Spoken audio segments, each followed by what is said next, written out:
everyone, welcome back to the channel. Today I have a short video for you to show you how to make a copy or a replica of pretty much anything using blue stuff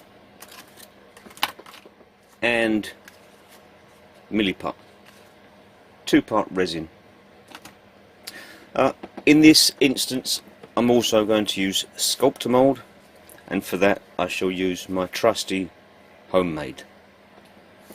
If you're interested in this, I'll leave a link in the description for you so you can go and check that video out as well. So blue stuff is made by Green Stuff World, who, believe it or not, make green stuff. I'll go back to that in a moment. What we have here is a thermoplastic, which means that it's pliable when it's warmed up. Now, I began with a small pack that comes with 4 bars, and that cost me about £5, but I soon realised it's so good that I don't have enough. So £8 for 8 bars is the much better option. If you are going to get into some of this, I would recommend that you just go in for the 8 bars at the beginning. Anyway, I have 12 bars now. In here, this tub, is the material itself, and you can see that I've been casting something with this. So the green stuff itself is a 2-part resin. Comes with a soft and a hardener in the same way as Milliput. See, in these 2 bags here, there's the soft and there's the hard. So for this particular project I'm copying the entire front end of a locomotive, and it's important that I get the dimensions absolutely correct, because when I finish this model I'm going to make a resin copy in this way, and the front of this will be completely removed, allowing me to transplant the resin copy onto there in its place. So I'm going to take you down now into the kitchen where my wonderful assistant is making this. So I'm going to use the blue stuff to save a copy of this front end, the work so far. Now I've taken some foil and I've wrapped that around the blue stuff. This is an isolating membrane, and I'm using some of my homemade sculptmold, and what I'm going to do is I'm going to add that all around there to make a solid cover for that, because the blue stuff has a tendency to stretch.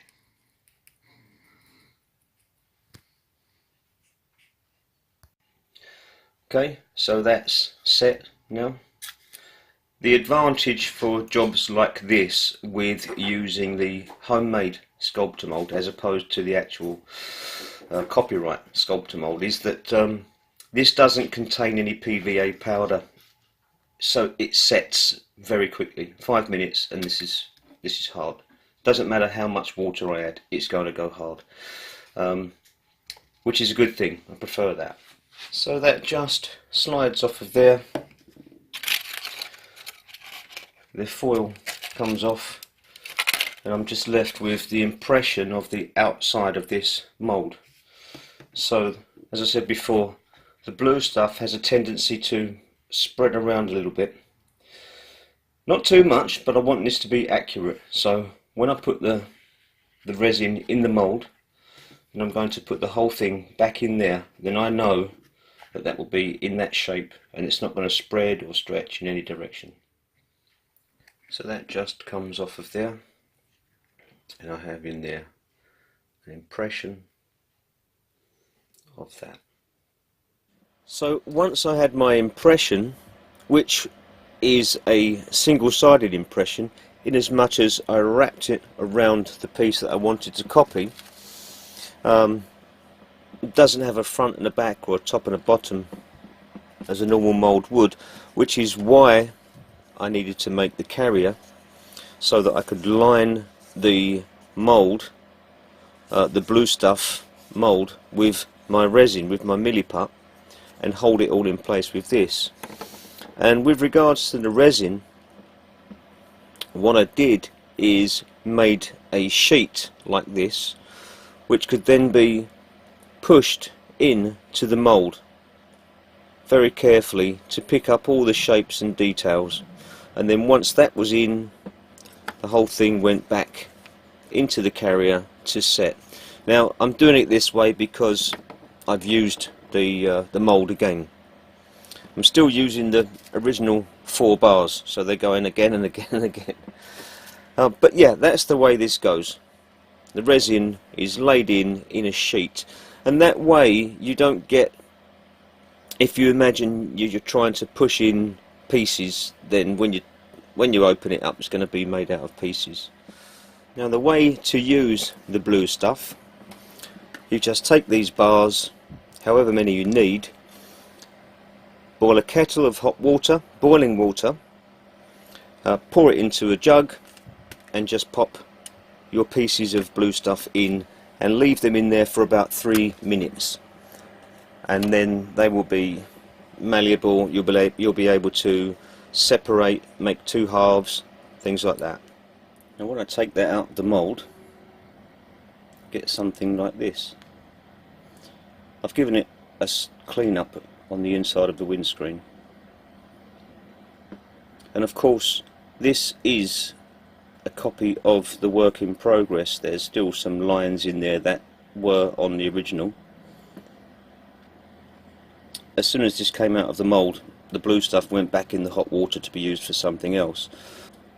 But I'll show you now what it looks like to demould some blue stuff with some parts that I'm making for the roof detail.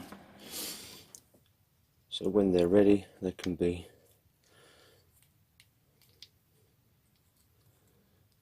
taken out of the mould.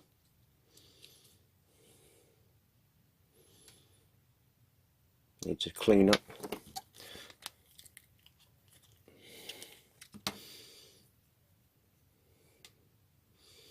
There's that piece ready. Now I can take these and use them for something else.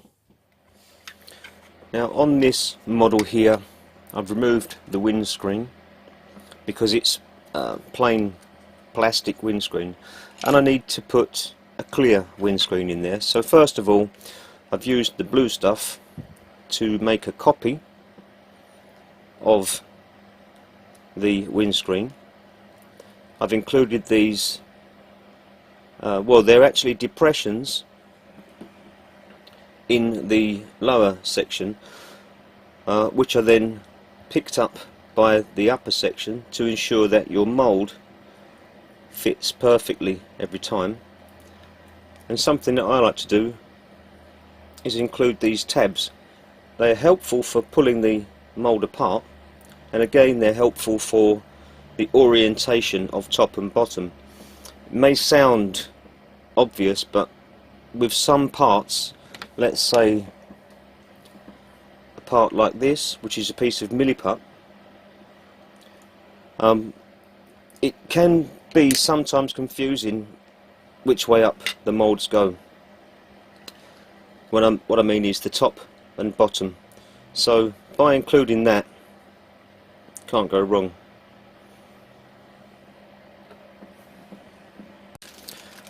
The next experiment I will be doing, I have this water clear casting, kind of a 2-part resin again. It's got the main material and the activator or hardener. So what I'll do first is, once I've made my my hard copy in Milliput, of the windscreen. I'm going to experiment with some of this because as far as I'm aware, nothing sticks to this. It doesn't even stick to itself once it's cold. It will stick to itself if it's warm. Even if you do the top piece before this has cooled down, the top piece will stick and you'll be wasting your time. But I want to make sure that this doesn't soak in to the blue stuff or have some kind of a reaction. So I'm making a hard copy. I'll try to cast with this. If that doesn't work, then I shall use a different technique.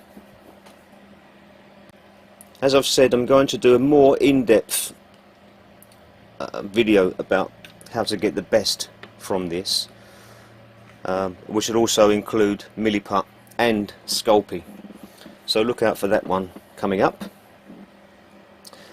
In the meantime, I hope you found this video useful. So I wish you happy modelling, and in the meantime, all the best.